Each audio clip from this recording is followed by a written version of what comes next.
Hello everyone, मैं रजनीश मिश्रा स्वागत करता हूं आपका डेली करंट अफेयर्स में। जैसा आप सभी लोग को पता है कि यूपीपीसीएस प्रीलिम्स 2024 17 मार्च को प्रपोज्ड है और कई लोग कयास लगा रहे हैं कि एग्जाम जैसे आर ओ कैंसिल हो गया, ये भी कैंसिल हो सकता है या डेट आगे बढ़ सकती है। ऐसा कुछ भी नहीं होने वाला है। 2-3 दिन में आयोग अपना एडमिट कार्ड जारी कर देगा और इसीलिए आप लोग अपनी प्रिपरेशन को कंटिन्यू करिए, क्योंकि जो भी सीरियस कैंडिडेट्स हैं वो लगे हुए हैं और आप इधर उधर की वीडियोस देख के अगर आप तैयारी नहीं कर रहे हो उस स्तर की जैसा कमीशन हमसे चाहता है तो आपका पूरा साल खराब हो जाएगा। तो प्लीज़ अपनी पढ़ाई को आप लोग कंटिन्यू रखिए और कोशिश करिए कि 92 95 क्वेश्चन नेगेटिव मार्क्स हटा के आप सही करें, क्योंकि इतना तो कट ऑफ जाएगा ही जाएगा। क्योंकि जो नंबर ऑफ पोस्ट मैं मानता हूँ 220 है, लेकिन चुनावी साल है इसलिए पोस्ट बढ़ के 400 से 500 तक पहुँच सकती है। तो अगर आप 90 से 95 क्वेश्चन सही किए हुए हैं तो आराम से आप प्रीलिम्स का कट ऑफ क्लियर कर लेंगे। तो बिना कोई टाइम वेस्ट करते हुए अगर आप इस चैनल पर नए हैं तो इस चैनल को सब्सक्राइब कर लीजिए, क्योंकि देखिए 150 क्वेश्चन आने वाले हैं जिसमें करंट अफेयर का वेटेज सबसे ज़्यादा होता है। 35 से 40 क्वेश्चन आते हैं।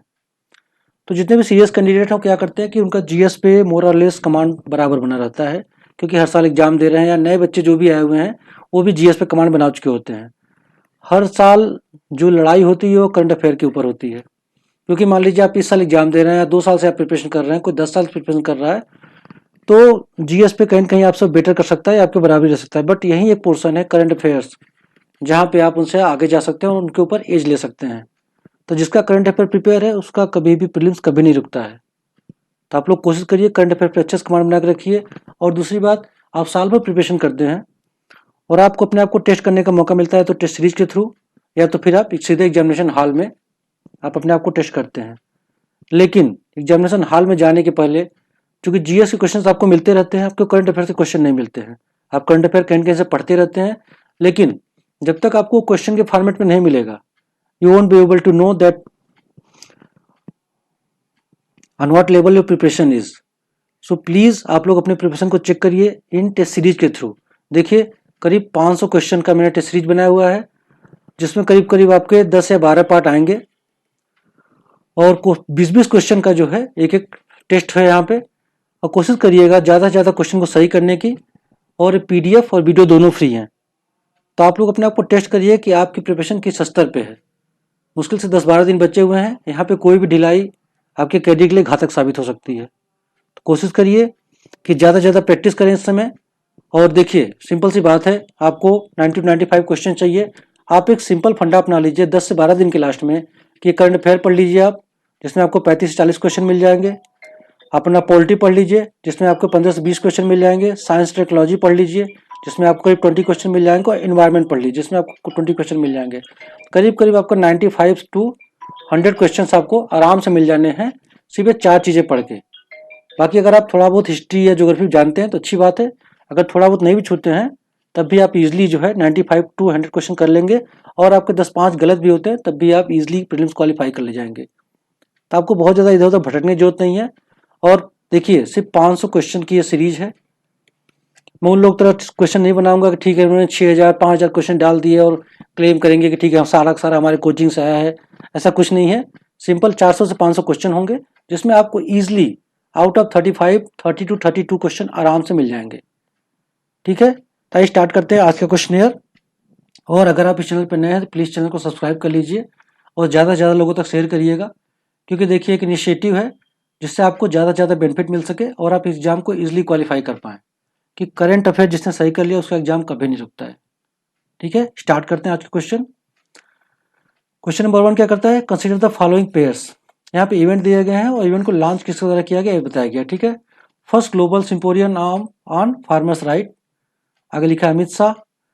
Global maritime India summit Droupadi Murmu. Third anti terror conference Narendra Modi. 141st international Olympic committee Narendra Modi. Question क्या कर रहा है, which of the pair is और आर करेक्टली मैच्ड। नीचे हिंदी में लिखा है ऊपर इंग्लिश में लिखा है। आप लोग प्लीज अगर हिंदी मीडियम के हैं तो नीचे आके पढ़ लीजिएगा, इंग्लिश मीडियम के तो ऊपर से पढ़ लीजिएगा। मैं क्वेश्चन को मोस्टली इंग्लिश में रीड करूंगा और समझाऊंगा हिंदी में। ठीक है, आज स्टार्ट कर लेते हैं। देखते हैं आप the first global symposium on farmer rights. देखिए ये नई दिल्ली में हुआ है और इसका उद्घाटन किया था President of India Draupadi Murmu ने। तो पहला आपका इनकरेक्ट है, सही मैच नहीं है। ग्लोबल मैरीटाइम इंडिया समिट, इसका उद्घाटन मोदी जी ने किया था मुंबई में, यहाँ पे मोदी जी ने किया था। थर्ड एंटी थ्रेट कॉन्फ्रेंस, इसका जो है अमित शाह ने किया था, जो एनआईए ने इसको कंडक्ट किया था, सॉरी नेशनल इन्वेस्टिगेशन एजेंसी, जो 2008 में बनी थी, और इसका हेडक्वार्टर कहाँ पे है, न्यू दिल्ली में, ठीक है। 141st इंटरनेशनल ओलंपिक कमेटी, इसका जो है उद्घाटन नरेंद्र मोदी जी ने किया था। ओलंपिक का जो भविष्य है ना, इन्हीं कमेटीज में तय होता है, ठीक है। इंडिया ने 40 साल पहले जो है आई थिंक 1983 में इसको पहली बार इसकी अध्यक्षता की थी, ठीक है। ये सेकेंड टाइम है जब नरेंद्र मोदी जो है इसका उद्घाटन कर रहे हैं। इसके पहले 40 साल पहले 1983 में इसका उद्घाटन भारत में आयोजित किया गया था। तो देख लीजिए, सिर्फ इसका 4th नंबर सही है, बाकी तीनों जो है मैच नहीं हो रहे हैं। इसका ऑप्शन देख लीजिए, ए 1 and 3 only, 2 only, 2 and 4 only, 4 only. तो सही ऑप्शन हो जाएगा 4 ओनली। सी पे 141st इंटरनेशनल ओलंपिक कमेटी सही है, बाकी first global symposium on farmer rights ये सही नहीं है। इसमें क्या होता है कि जो जितने भी अंतर्राष्ट्रीय संधियाँ हुई हैं उसमें किसानों के राइट्स के बारे में बात की जाती है, उनको इम्प्लीमेंट करने की कोशिश की जाती है, ठीक है। और भी क्या हुआ है इसमें, लहरी बाई जी एक है जो कि इंडिया के ब्रांड एम्बेसडर हैं मिलेट्स या बाजरे के लिए लेकर, और इनको अवार्ड दिया गया है अपनी कोशिशों को लेकर। लहरी बाई, याद रखिएगा, लहरी बाई, ठीक है। इन्होंने बाजरे को लेकर काफ़ी कोशिश की है और इसकी नई स्पीसीज का इजाद किया है। तो ये इंपॉर्टेंट है इसके क्वेश्चन के लिए। और अब जैसा आप सभी लोग को पता है कि यूएन ने 2023 को क्या घोषित किया है, इंटरनेशनल ईयर ऑफ मिलेट्स। ये भी इंपॉर्टेंट हो जाता है। लहरी बाई इंपॉर्टेंट हो जाता है। ग्लोबल सिम्पोरियम कहाँ पे हुआ था, दिल्ली में हुआ था, और इसका उद्घाटन किया था द्रौपदी मुर्मू ने। ग्लोबल मैरीटाइम इंडिया समिट, जैसा हमको बताया, इसका उद्घाटन किया था मिस्टर मोदी ने, और पहली बार ये 2016 में हुआ था, फिर 2021 में हुआ है वर्चुअल फॉर्म में, फिर 2023 में हुआ है, ये मुंबई में हुआ है। इसका उद्घाटन किया है मोदी ने। इसमें क्या किया जाता है कि जो भारतीय समुद्री नीली अर्थव्यवस्था है उसके लिए इसमें खाका तैयार किया जाता है कि कैसे काम किया जाए जिससे कि जो नीली अर्थव्यवस्था है या जो ब्लू इकोनॉमी है वो सस्टेन तरीके से आगे बढ़ सके। ब्लू इकोनॉमी देखिए कुछ नहीं होता है, it is sustainable use of resources without harming the environment through providing jobs, ठीक है। इसमें आपको रोजगार सृजन किया जाता है बिना समुद्री जीवों को नुकसान पहुंचाए हुए, समुद्री संसाधनों का उपयोग करते हुए, ठीक है। तो देख लीजिए, थर्ड एंटी कॉन्फ्रेंस मैंने बता दिया आपको, ये जो है अमित शाह ने किया था, एनआईए द्वारा कंडक्ट कराया गया है। ये दिल्ली में हुआ था, और ये कहाँ गया है, 141st इंटरनेशनल ओलंपिक कमेटी, ये मुंबई में हुई है, जिसका उद्घाटन मोदी ने किया था। और इसके पहले 40 साल पहले 1983 में भारत ने इसकी अध्यक्षता की थी। तो ये सारे हो गए। इसका सही ऑप्शन है डी, 4 सिर्फ एक मैच कर रहा है, बाकी 3 मैच नहीं कर रहा है। हिंदी में आप लोग देख लीजिएगा। अगला क्वेश्चन देख लेते हैं। Question number 2, recently India's first regional rapid transit system has been launched by PM Narendra Modi in which of the following state और यूनियन टेरिटरी ऑफ इंडिया। तो देख लीजिए, एक ये पहला ऑप्शन आपका हो गया नई दिल्ली, दूसरा हो गया उत्तर प्रदेश, तीसरा हो गया हरियाणा, और चौथा हो गया राजस्थान। इसको सही आपको बताना है कि नरेंद्र मोदी ने जो है रीजनल रैपिड ट्रांजिट सिस्टम का उद्घाटन कहाँ पे किया था। इसका सही आंसर हो जाएगा उत्तर प्रदेश, गाजियाबाद में इसका उद्घाटन किया गया है। इसके बाद थोड़ा समझ लेते हैं। देखिए, इसका जैसा कि नेम सजेस्ट कर रहा है, क्या है ये, रीजनल रैपिड ट्रांजिट सिस्टम, ठीक है। आप कीजिएगा regional rapid transit system, regional NCR की कनेक्टिविटी बढ़ाने के लिए इसको लागू किया गया है, और ये राजस्थान, हरियाणा, यूपी, इन 3 राज्यों से होकर गुजरेगा। रीजनल है मतलब क्षेत्रीय, रैपिड मतलब त्वरित, ट्रांजिट मतलब आवागमन और सिस्टम प्रणाली, ठीक है। तो ये क्षेत्रीय त्वरित आवागमन प्रणाली इसको बोलते हैं, ठीक है। इसको जो है ये नमो भारत रैपिडेक्स ट्रेन के थ्रू इनमें कनेक्टिविटी बढ़ाई जाएगी, या इसे नमो भारत ट्रेन भी बोला जाएगा, ठीक है। ये देखिए गाजियाबाद से शुरू हुई है, और देखिए 82 किलोमीटर का प्रोजेक्ट है। इसमें 8 कॉरिडोर बनाए जाने वाले हैं। इसमें 3 फेजेज हैं। पहले फेज में 82 किलोमीटर का बनाया जाना है, जो दिल्ली, गाजियाबाद और मेरठ से होकर गुजरेगा, ठीक है। याद रखिएगा 82 किलोमीटर, दिल्ली, गाजियाबाद, मेरठ। मैं ऐसा इसलिए बोल रहा हूँ कि यूपी पीसीएस है, इसमें यूपी बेस्ड क्वेश्चन आ सकते हैं। उसके लिए आपको अलग से पढ़ने की जरूरत नहीं पड़ेगी, because out of 500 question will get 30-35 question related to state of UP. तो आप आराम से इसी सारे कंटेंट पर आपके यूपी के भी कवर हो जाएंगे, ठीक है। तो 82 किलोमीटर है, और ये 17 किलोमीटर का निर्माण किया जा रहा है इनिशियल फेज में, जो कि Shahidabad to Dubai, sorry DUBAI, Shahidabad to Dubai जो है ये गाजियाबाद रेलवे स्टेशन है, यहाँ के लिए इसको लॉन्च किया गया है। तो आप लोग सब समझ लीजिएगा, 8 कॉरिडोर बनाने हैं 3 फेजेज में। पहले फेज में आपका दिल्ली गाजियाबाद मेरठ के लिए बनाई जा रही है, और अभी जो बनाई गई है वो 17 किलोमीटर साहिबाबाद टू दुबई तक, DUBAI ये डिपो है जिसके लिए इसको नमो ट्रेन की शुरुआत की गई है। ठीक है, गाजियाबाद उत्तर प्रदेश से, इसको आप लोग याद रख लीजिएगा। अगला क्वेश्चन देख लेते हैं। ये देखिए ना, ये 82 किलोमीटर अप्रॉक्स जो है इसकी लेंथ है कॉरिडोर की। ठीक है, यहाँ से बनाई गई है। ठीक है, अगला क्वेश्चन देख लेते हैं। Question number 3, recently Bharat NCX 2023 has been seen in the news, what is it? इसको रिसेंटली न्यूज में देखा गया, पूछ रहा है क्या है। A, missile develop by DRDO, national cyber security exercise, rover for Gaganyaan, India space satellite program. इसका सही ऑप्शन हो जाएगा नेशनल साइबर सिक्योरिटी एक्सरसाइज। जो भारत NCX 2023 है, क्या है, जितने भी मैनेजमेंट की पोस्ट होती है पब्लिक सेक्टर इंटरप्राइजेज में या प्राइवेट इंटरप्राइजेज में, वहाँ पे क्या है कि जो बड़े पोस्ट हैं उनको साइबर सिक्योरिटी से होने वाले, साइबर थ्रेट से होने वाले खतरों से आगाह किया जाता है, उनके लिए उनको प्रिपेयर किया जाता है ट्रेनिंग देके। यही इसका मेन मकसद है। भारत NCX 2023 तो किससे रिलेटेड है? नेशनल साइबर सिक्योरिटी एक्सरसाइज से। ठीक है, इसका सही ऑप्शन हो जाएगा बी। 4th क्वेश्चन देख लेते हैं। With reference to recently launched Mera Yuva Bharat platform, consider the following statement. Mera Yuva Bharat की बात हो रही है, वो एक प्लेटफॉर्म है, इसके बारे में बात हो रही है। इसका देख लेते हैं क्या स्टेटमेंट कहा गया है। It is an autonomous body that will benefit the youth in the age group of 15 to 29 years. बिल्कुल सही है। The beneficiaries will be in the age group of 10 to 29 years. ठीक है, तो पूछा इसमें से कौन सा गलत है। ये वाला आपका गलत हो जाएगा, बिकॉज ये 10 to 29 नहीं, ये 10 to 19 ईयर्स के बेनिफिशरीज के लिए बनाया गया है। ठीक है, बिकॉज जो नेशनल यूथ पॉलिसी है उसमें यूथ की डिफिनेशन जो दी गई है वो आपकी 15 से 29 साल दी गई है। ठीक है, और अभी से इनको अगर ये 10 से 19 साल तक इनको ट्रेन किया जाएगा, तब जाकर तक यहाँ तक आते आते इनके अंदर लीडरशिप क्वालिटी डेवलप होगी। ठीक है, तो मेरा युवा भारत प्लेटफॉर्म जो है ऑटोनॉमस बॉडी है। ठीक है, और इसमें जो बेनिफिशरीज होंगे वो 10 से 19 साल के होंगे, और एज किस एज ग्रुप वालों को शामिल किया जाएगा? 15 से 29 साल वालों को। देख लीजिए, बहुत ध्यान देखिएगा, 15 से 29 साल वालों को बेनिफिट किया जाएगा। लेकिन इसमें जो है बेनिफिट करेगा, कैसे बेनिफिट करेगा? क्योंकि आप जब 10 से 19 साल वालों को ट्रेनिंग देंगे तो यहाँ तक आते आते इनके अंदर लीडरशिप क्वालिटी डेवलप हो चुकी रहेगी। ठीक है, 10 से 19 साल जो है वाले बेनिफिशरीज हैं, और लास्ट में बेनिफिट किसको मिलेगा? इस एज ग्रुप में पहुंचते पहुंचते उनके अंदर लीडरशिप क्वालिटी डेवलप हो चुकी रहेगी, जिससे जो है इनको बेनिफिट होगा। पूछा इनकरेक्ट कौन सा है? इसका इनकरेक्ट हो जाएगा आपका 2B। तो एक सही है, 2 जो है ये गलत है।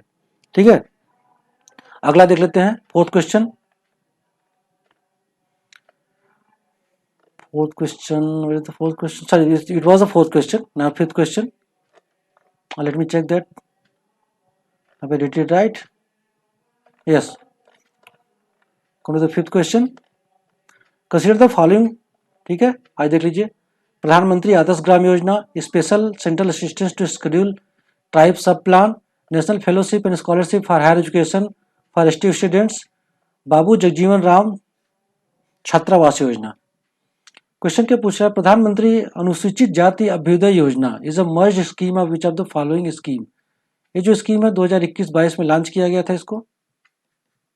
अब ये पूछ रहा है कि जो 4 स्कीम दी गई है किसको मिलाकर ये प्रधानमंत्री अनुसूचित जाति अभ्युदय योजना का बनाया गया। ठीक है, इसमें 1, 2 एंड 4 ये सही है। 3 नंबर इसमें नहीं, sorry, let me read that. या 3 नंबर नहीं आएगा, क्योंकि national fellowship and scholarship higher education for ST students इसका पार्ट नहीं है। बाकी प्रधानमंत्री आदर्श ग्राम योजना, जिसको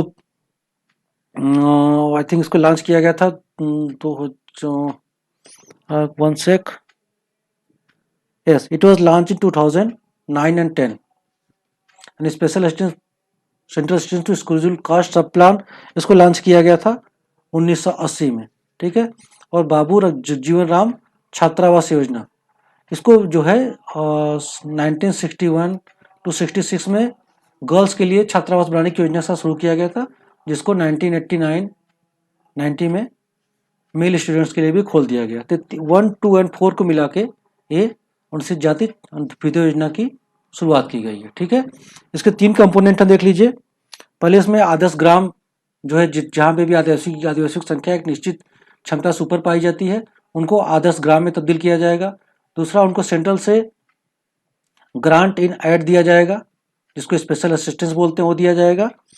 और थर्ड जो है, इनको जो है हॉस्टल प्रोवाइड किया जाएगा एजुकेशन के लिए। इसके 3 कंपोनेंट है प्रधानमंत्री अनुसूचित जाति अभ्युदय योजना के। ठीक है, इसमें क्या किया जाएगा, ट्रेनिंग के थ्रू रोजगार सृजन का कार्य किया जाएगा आदिवासियों के बीच में जाके। ठीक है, इसका देख लीजिए, इसका सही ऑप्शन हो जाएगा 1, 2 एंड 4। 3 नंबर गलत है, बिकॉज इसका national fellowship and scholarship for higher education of ST students, इसको नहीं मर्ज किया गया इसमें। ठीक है, अगला क्वेश्चन देख लेते हैं। Question number 6, with which country and where India conducted its maiden joint naval exercise? देख लीजिए, किर्गिस्तान, बिश्केक, सिंगापुर में, France, Arabian Sea, European Union, Gulf of Guinea. देखिए, यूरोपियन यूनियन के साथ भारत ने अपना पहला नेवल एक्सरसाइज किया है गल्फ ऑफ गिनी में। उसका सही ऑप्शन हो जाएगा डी। अब चूंकि आप लोग बाकी देख लीजिए कि जो है, ये जो किर्गिस्तान के साथ है, सब इंपॉर्टेंट हो जाता है, क्योंकि कहीं भी पूछ सकता है मैच ऑफ द फॉलोइंग करके। जो किर्गिस्तान है, भारत के साथ एक्सरसाइज को क्या बोलते हैं, इसे खंजर।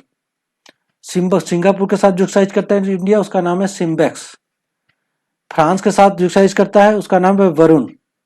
ठीक है, नाम याद रख लीजिएगा। फ्रांस के साथ जो है वरुण, सिंगापुर के साथ है सिम्बेक्स, और किर्गिस्तान के साथ है खंजर। और यूरोपियन यूनियन के साथ गल्फ ऑफ गिनी में एक्सरसाइज इंडियन के है। इंडिया की फर्स्ट नेवल एक्सरसाइज है यूरोपियन यूनियन के साथ, जो गल्फ ऑफ गिनी में की गई है। ठीक है, आप लोग इसको प्लीज याद रख लीजिएगा, क्योंकि ये बहुत इंपॉर्टेंट है।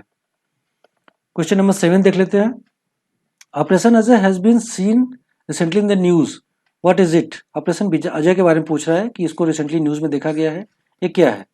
ऑप्शन देख लेते हैं। It is the operation by Indian arm forces to evacuate Indian citizens and other foreign nationals from Yemen. ठीक है, एक ऑप्शन नहीं हो गया आपका। दूसरा देख लेते हैं। It is an evacuation mission to bring back all the Indian nationals who are currently stranded in Ukraine. जैसा आपको पता है, रशिया यूक्रेन वार चल रहा है। It is a joint relief and rescue operation by Indian government and the Indian arm forces in Nepal. D देख लेते हैं। It is the operation to bring back Indians from Israel. का सही ऑप्शन हो जाएगा डी, क्योंकि रिसेंटली जो है इजराइल और हमास फोर्सेस में युद्ध चल रहा है गाजा स्ट्रिप पे, जिसकी वजह से जो भी इंडियन फंसे हुए हैं वहां से निकालने के लिए भारत सरकार ने एक ऑपरेशन चलाया था, जिसका नाम है ऑपरेशन अजय। बाकी ये जितने भी हैं, बाकी सब देख लीजिए। ये जो यमन से बात हो रही है, इसका नाम था ऑपरेशन राहत 2022 में। देख लीजिए, जो यूक्रेन से लाए गए थे उसका नाम था आई थिंक ऑपरेशन गंगा। ठीक है, इसका नाम था ऑपरेशन गंगा, यूक्रेन से जब लाए गए थे। और जो नेपाल के लिए किया गया था, इसका नाम था ऑपरेशन मैत्री। अर्थक्वेक आया था 2015 में, तब भारत सरकार ने इस प्रोग्राम को लॉन्च किया था। इसका नाम था ऑपरेशन मैत्री। ये देख लीजिए, ऑपरेशन गंगा यूक्रेन से यमन होने का नाम है ऑपरेशन राहत। ठीक है, और इसका नाम जो है आपको पता है ऑपरेशन अजय, जो कि इजराइल से भारतीयों को भारत वापस लाने का कार्य किया गया इसके थ्रू। ठीक है, सही ऑप्शन हो जाएगा इसका डी, ऑपरेशन अजय इजराइल से भारतीयों को वापस लाने का के लिए लॉन्च किया गया है। ठीक है, क्वेश्चन नंबर 8 देख लेते हैं। With reference to Nobel prize 2023 consider the following pairs. यहाँ पे विनर लिखा हुआ है, किस कैटेगरी में उनको नोबेल प्राइज मिला वो लिखा हुआ है। अब क्वेश्चन देख लेते हैं। पियरे अगस्टीनी, जो कि ट्यूनीशिया से हैं। देखिए, कंट्री भी याद करते जाइए कि यूपी पीसीएस प्रीवियस ईयर्स में कंट्री भी पूछ चुका है कि कहाँ से बिलोंग करते हैं। तो पियरे अगस्टीनी ट्यूनीशिया से हैं, फिर एक कात्स हंगरी से हैं, और एनियल हुलिलियरो फ्रांस से हैं। ठीक है, इनको कहा गया कैटेगरी क्या लिखेंगे, केमिस्ट्री। तो पहली कैटेगरी गलत है, बिकॉज ये इनको फिजिक्स में नोबेल मिला हुआ है। इलेक्ट्रॉनों की गतिशीलता के बारे में जानकारी हासिल करने के लिए इनको फिजिक्स में इन तीनों को नोबेल प्राइज मिला है। केमिस्ट्री का जो नोबेल प्राइज है वो मैगी जे बाउंडी, जो कि यूएसए के हैं, लुई सी ब्रास, वो भी यूएसए के हैं, और एलेक्सीआई एकिमोज, वो भी यूएसए से हैं, जिनको जो है क्वांटम डार्ट्स की खोज करने के लिए केमिस्ट्री में इनको नोबेल प्राइज मिला है। उन तीनों के लिए, जैसा मैंने आपको बताया, मैगी जे बाउंडी, लुई सी ब्रूस और एलेक्सीआई एकिमोव को जो है केमिस्ट्री में नोबेल प्राइज मिला है क्वांटम डार्ट्स की खोज के लिए।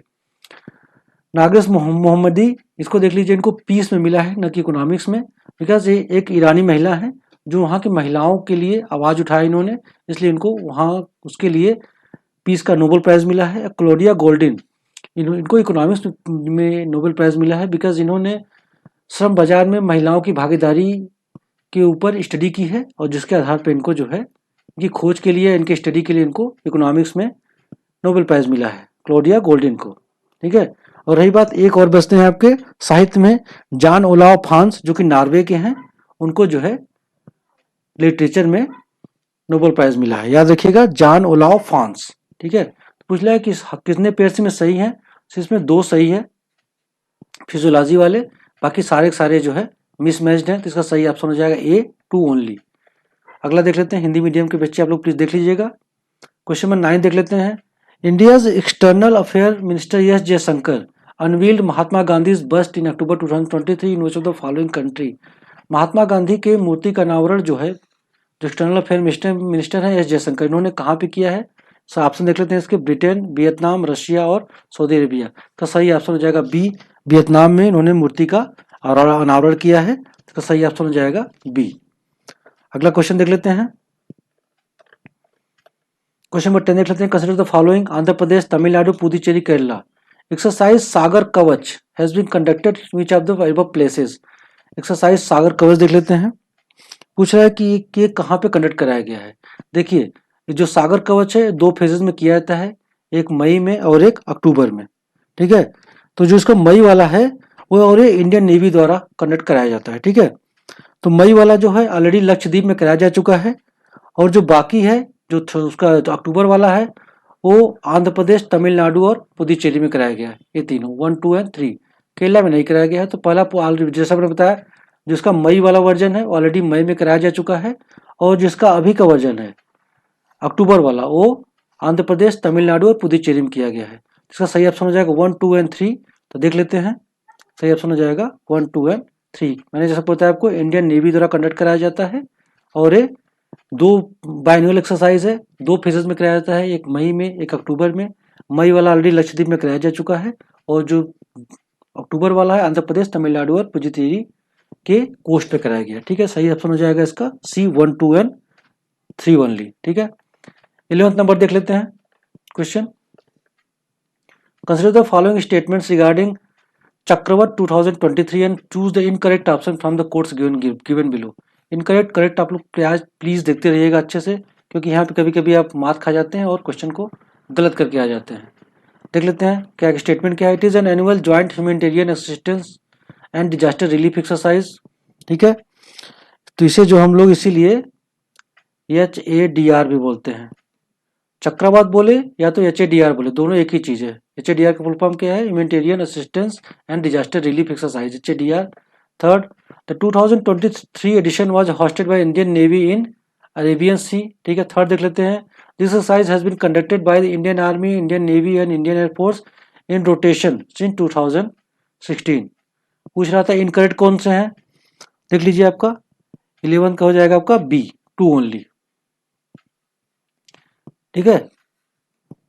ये अरेबियन सी में नहीं, इसको गोवा में कराया गया था। ठीक है। तो ये पहला आप गलत, अरेबियन सी नहीं आएगा, यहाँ पे आ जाएगा आपका गोवा। ठीक है। तो आपको मैंने जैसा बताया, पहला आपका सही है। दूसरा जो है 2016 से हर साल इंडियन नेवी, इंडियन आर्मी और इंडियन फोर्स वाला रोटेशन बेसिस पे, मतलब पहले एक करेगा फिर दूसरा फिर तीसरा, ऐसे किया जाता है। तो ये सही है, 2016 से किया जा रहा है। और ये एनुअल जो है एनुअल ज्वाइंट एक्सरसाइज है ह्यूमैनिटेरियन असिस्टेंस के लिए।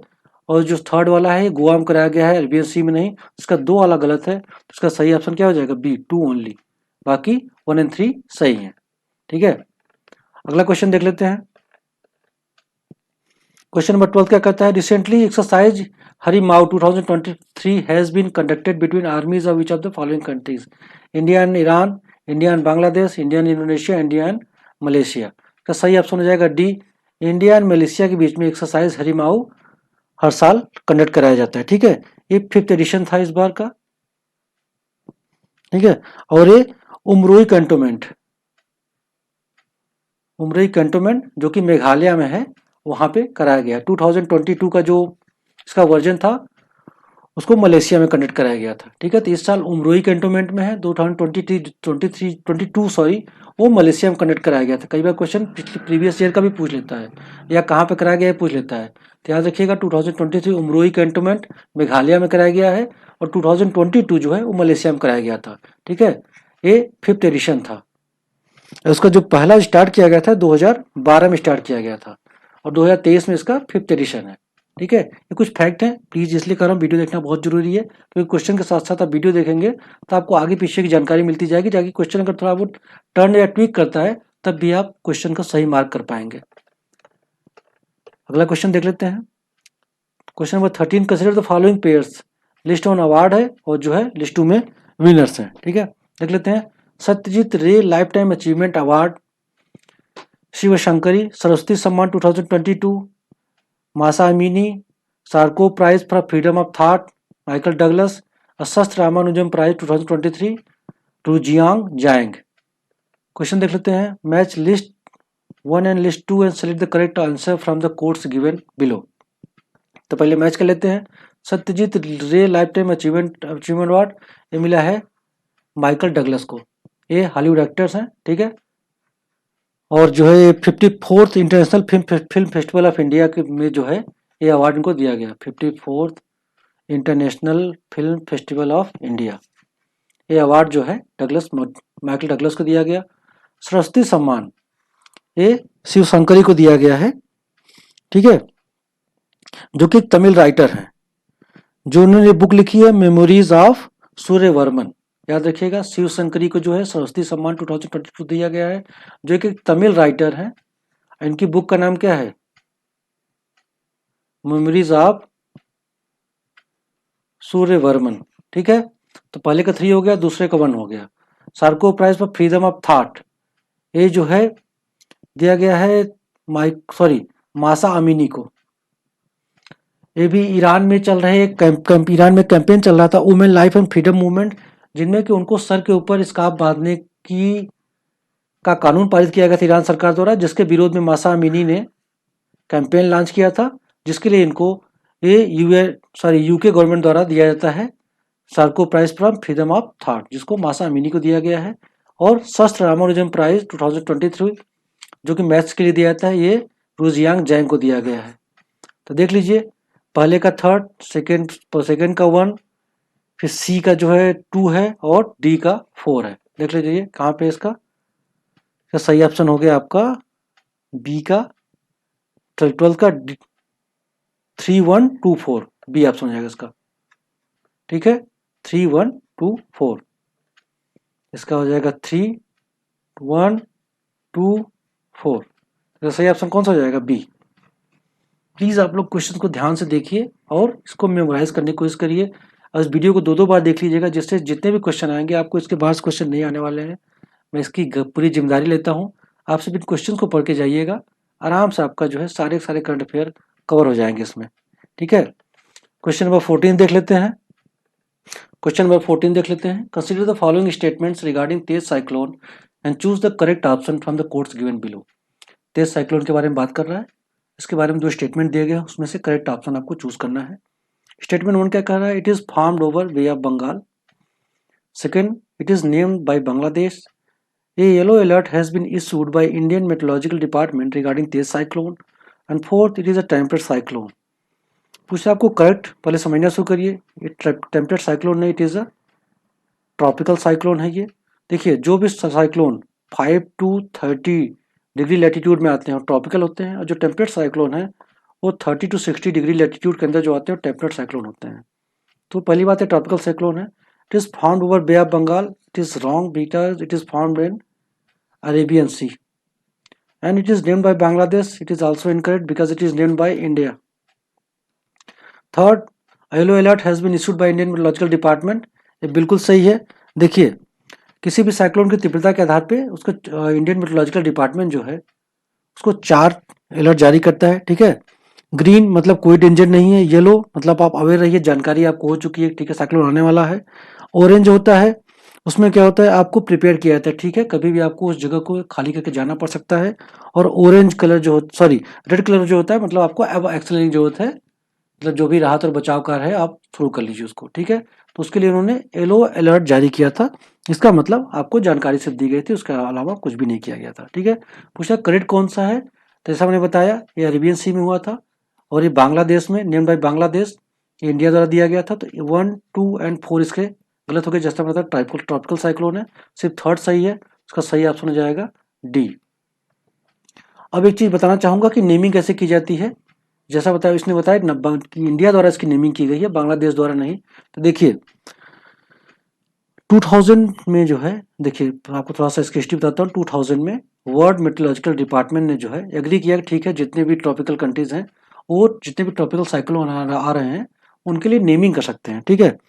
तो 2004 में जो है 8 कंट्रीज थे जिन्होंने इसकी प्रक्रिया शुरू की, ट्रॉपिकल साइक्लोन की नेमिंग की। फिर 2009 में ये बढ़ के 13 हो गए। तो 13 कंट्री हैं और 13 बार नाम रख सकते हैं, तो 169 नेम्स अभी तक रखे जा सकते हैं, ठीक है। और ये अल्फाबेटिकल आर्डर में होते हैं। आपको समझाने के लिए थोड़ा सा आप लोग ये फिगर देख लीजिए एक बार, देखिए ऐसे है, पहले बी, फिर आई ईरान आई है, मालदीव, फिर देखिए अल्फाबेटिकल आर्डर में ये हैं 13 है, और ये ऐसे चलते चले जाएंगे, ठीक है। 169 तक जाएंगे ये लेके, ठीक है। जैसे तेज है, अब अगला जो भी आएगा, जैसे हामून है जैसे, ठीक है, ये हामून, इसका नाम कौन रखेगा? ईरान रखेगा। अगला जो भी आएगा मीदली, उसका नाम मालदीव रखेगा। इस तरह से आएंगे नीचे तक, फिर यहाँ से ऊपर से इस तरह से नेमिंग होती है। 169 13 कंट्रीज हैं, ठीक है। इसके आधार पे, और जो IMD इंडियन मेट्रोलॉजिकल डिपार्टमेंट देख लीजिए, वो 1972 में आया था। मिनिस्ट्री ऑफ अर्थ साइंस के नीचे काम करता है ये फैक्ट है। 1972 और मिनिस्ट्री ऑफ अर्थ साइंस के नीचे काम करता है, ठीक है। आप समझ गए नेमिंग कैसे की जाती है, कलर कोडिंग क्या है, या कि जो है जो अलर्ट जारी किया जाता है उसका कलर क्या होना चाहिए, टेम्परेट ट्रॉपिकल साइक्लोन क्या होते हैं, और उसकी और किस बे ऑफ बंगाल में बना था या अरेबियन सी में बना था। तो ये अरेबियन सी में बना था, तेज, जिसका मतलब होता है स्पीड। क्वेश्चन नंबर 15 देख लेते हैं। Which of the following Indian state has become the 4th state and 2nd state in the north east to adopt e cabinet system? Option देख लेते हैं, नागालैंड, मिजोरम, अरुणाचल प्रदेश, त्रिपुरा। इसका सही ऑप्शन हो जाएगा Tripura, because Tripura has become the 4th state in India and 2nd north east state to launch e cabinet system. E cabinet system क्या होता है? जितनी भी मीटिंग्स होती हैं, जितनी भी गवर्नमेंट की प्रोसीडिंग्स हैं विधानसभाओं में, वो पेपरलेस हो जाती हैं।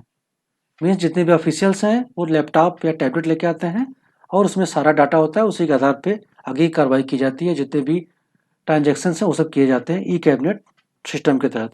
तो त्रिपुरा जो है वो इंडिया का 4th स्टेट और नॉर्थ ईस्ट का जो है 2nd स्टेट है। और बाकी कौन स्टेट है? यूपी हो गया, उत्तराखंड हो गया और अरुणाचल प्रदेश, ये already E cabinet system launch कर चुके हैं। यूपी, उत्तराखंड और अरुणाचल प्रदेश। अरुणाचल प्रदेश नॉर्थ ईस्ट का है, इसलिए त्रिपुरा जो है 2nd नॉर्थ स्टेट हो गया, और ये टोटलिटी जो है it is the 4th state after UP, Uttarakhand, Arunachal Pradesh. इसका सही ऑप्शन हो जाएगा त्रिपुरा। प्लीज इसको रिमेम्बर कर लीजिएगा आप लोग। क्वेश्चन नंबर 16 देख लेते हैं। What was the theme of recently held 9th G20 parliamentary speaker summit? Option देख लेते हैं, रिकवर टुगेदर, रिकवर स्ट्रांगर, ठीक है, देख लीजिए। बी देख लेते हैं, the role of parliament in promoting higher growth and healthy society. C, people, planet and prosperity. And D, parliament for one earth, one family, one future. इसका सही option हो जाएगा डी। 15 का सही ऑप्शन हो जाएगा आपका, 16 का सही ऑप्शन हो जाएगा आपका D, parliament for one earth, one family and one future, ठीक है। ये मोदी द्वारा जो है पार्लियामेंट स्पीकर समिट, ये मोदी द्वारा इसका इनॉग्रेशन किया गया था न्यू दिल्ली में, ठीक है। और इसका आप जैसा आपने बताया, इसका थीम क्या था? Parliament for one earth, one future and one family, one future. इसका थीम बहुत इंपॉर्टेंट है, थीम अक्सर पूछता रहता है, इसलिए प्लीज आप लोग इसको रिमेंबर कर लीजिएगा। अगला देखते हैं, question number 17। Which of the following is the smallest and youngest continent on earth? ठीक है, अफ्रीका, अंटार्कटिका, जिलैंडिया एंड ऑस्ट्रेलिया।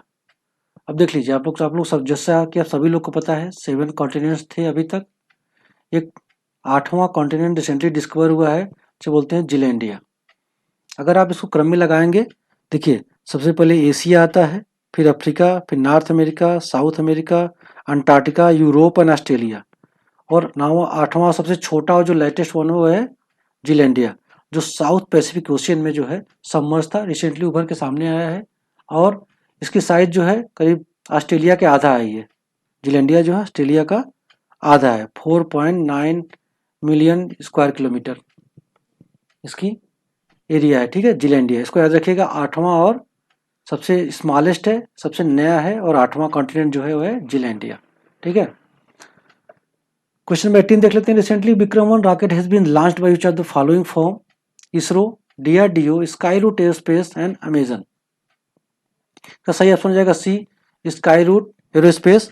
इसके द्वारा ये इंडियन फॉर्म है स्काई रूट, ठीक है, और ये पहली बार प्राइवेट जो है privately design and develop orbital class rocket को इसने लॉन्च किया है हैदराबाद से, ठीक है। Skyroot Aerospace Vikram 1 rocket, याद रखिएगा इसको, ठीक है। सी ऑप्शन हो जाएगा इसका सही। क्वेश्चन 9 देख लेते 19 देख लेते हैं। Question following statement regarding African swine flu, swine fever है, फ्लू कह लीजिए। स्टेटमेंट देख लेते हैं। Statement, it is a highly contagious haemorrhagic bacterial infection, it affects domestic and wild pigs and boars, it was first reported in Kenya in 1921, the first case in India was reported in 2020 in Assam. कह रहा है which of the above statement are incorrect. पहली बात देखिए, bacterial नहीं है, viral infection है, तो ये आपका जो है इनकरेक्ट हो गया पहला ही, तो इसका सही ऑप्शन क्या हो जाएगा? सी।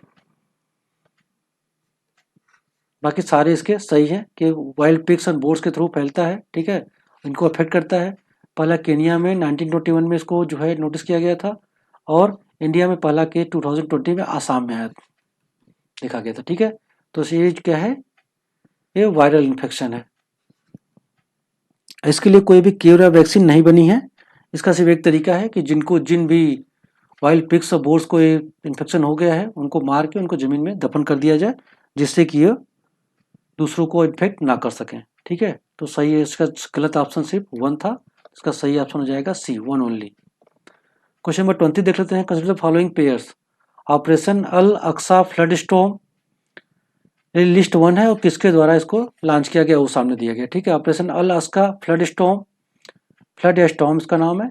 Hamas attack on Israel, best tourism village 2023, city of lakes, ठीक है, और first wetland city of India, Nawapind Sardaran and malaria vaccine R21 matrix M. इसमें कह रहा है कि which of the above pairs are incorrectly matched, ठीक है। अब देख लेते हैं 20 का सही ऑप्शन हो जाएगा सी, 2 एंड 3 ओनली, ठीक है। इनकरेक्ट क्योंकि ये पहला सही है। हमास ने जो इजराइल पर अटैक की है उसका नाम क्या है आपका? ऑपरेशन अल अक्सा फ्लड या स्टॉर्म, ठीक है। और बेस्ट टूरिज्म विलेज 2023, ये आपका नावनपिंड सरदारन जो पंजाब में पड़ता है, इसको माना गया है, ठीक है। और first wetland city of India, जो सिटी ऑफ लेक्स बोलते हैं, इसको माना गया है, जो कि उदयपुर राजस्थान में है, ठीक है, सिटी ऑफ लेक्स, ठीक है। जैसा आप लोग पता है कि हर साल 2 फरवरी को जो है, सॉरी 5 फरवरी को इंटरनेशनल वेटलैंड डे मनाया जाता है, ठीक है। और क्योंकि 2 फरवरी 1971 को रामसर, जो कि ईरान में एक शहर है, वहाँ पे एक संगोष्ठी आयोजित की गई थी, जिसमें वेटलैंड का कॉन्सेप्ट आया था। और 2023 का जो कांतु था, थीम था, वेटलैंड रेस्टोरेशन था, ठीक है। 2023 का जो थीम है वेटलैंड रेस्टोरेशन है। 2024 का थीम क्या था? आप लोग प्लीज कमेंट में बताइए। वैसे बताता हूँ, वेटलैंड्स एंड ह्यूमन वेलबींग 2024 का थीम है वेटलैंड डे का, ठीक है। इंडिया ने इसका जो है 1981 में ज्वाइन किया था, और ये 1971 से लागू हुआ है। तो देख लीजिए, मलेरिया वैक्सीन WHO ने रिसेंटली R21 मैट्रिक्स एम को जो है इसको सेकेंड मलेरिया वैक्सीन जो है के रूप में मान्यता दी है। और आप लोग बता दूं, मलेशिया जो है, ये जो मलेरिया है, ये प्लाज्मोडियम पैरासाइट द्वारा काज किया जाता है, ठीक है। और किसके काटने से होता है? फीमेल एनाफिलीज मच्छर के काटने की वजह से होता है। पहले मच्छर किसी को काटता है, और इन्फेक्टेड पर्सन को काटने के बाद किसी और को काटता है, तो फिर उसके थ्रू वो फैलता रहता है। इसलिए मच्छर के थ्रू फैलता है, इंसानों के थ्रू नहीं फैलता। मच्छर है, किसी इन्फेक्टेड पर्सन को काटा, उससे इन्फेक्शन मच्छर को हो गया, फिर किसी और को काटेगा तो फिर उस इंसान को भी ये इन्फेक्शन मलेरिया होता जाएगा, ठीक है। तो मलेरिया वैक्सीन ये R2M मैट्रिक्स एम है। First wetland city of India, ये जो है जो उदयपुर है, सिटी ऑफ लेक्स भी जिसे बोलते हैं। बेस्ट टूरिज्म विलेज जो है नावलपीर सरदारम है, ठीक है। और operation Al Aqsa flood storm, वो जो हमास का अटैक हुआ इजराइल पे, उसको बोलते हैं बोलते हैं ऑपरेशन अलक्सा फ्लड स्टॉर्म। और जिसकी जवाब में इजराइल ने जो हमास पे अटैक किया है उसको भी याद रख लीजिएगा, उसे बोलते हैं ऑपरेशन आयरन। ठीक है, तो देख लीजिए इनकरेक्टली मैच पूछ रहा है। तो पहला इनकरेक्टली मैच 2 एंड 3, ये भी इनकरेक्टली मैच था, ये भी इनकरेक्टली मैच है, इन इंटरचेंजेबली सही है। तो इसका 2 एंड 3 है, तो सही ऑप्शन क्या हो जाएगा? सी। 2 एंड 3 इनकरेक्टली मैच्ड है, बाकी एक सही है, 4 सही है। ठीक है, ये देख लीजिए। इसी के साथ आज का वीडियो लेक्चर जो है समाप्त करता हूँ। ये वीडियो का पहला पार्ट था। ठीक है, इस तरह के करीब 500 क्वेश्चन की सीरीज आएगी।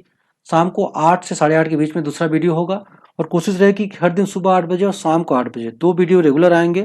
तो अगर आप लोग चाहते हैं कि यूपीपीसीएस प्रीलिम्स आसानी से क्लियर हो चुके, तो इन वीडियोस को जरूर लाइक और सब्सक्राइब कर लीजिए, जिससे आने वाले समय में सिर्फ इसी के लिए नहीं, आर के लिए भी ये वीडियो बहुत ज़्यादा बेनिफिशियल साबित होने वाले हैं। इसी के साथ आज का वीडियो खत्म करता हूँ, समाप्त करता हूँ। जय हिंद।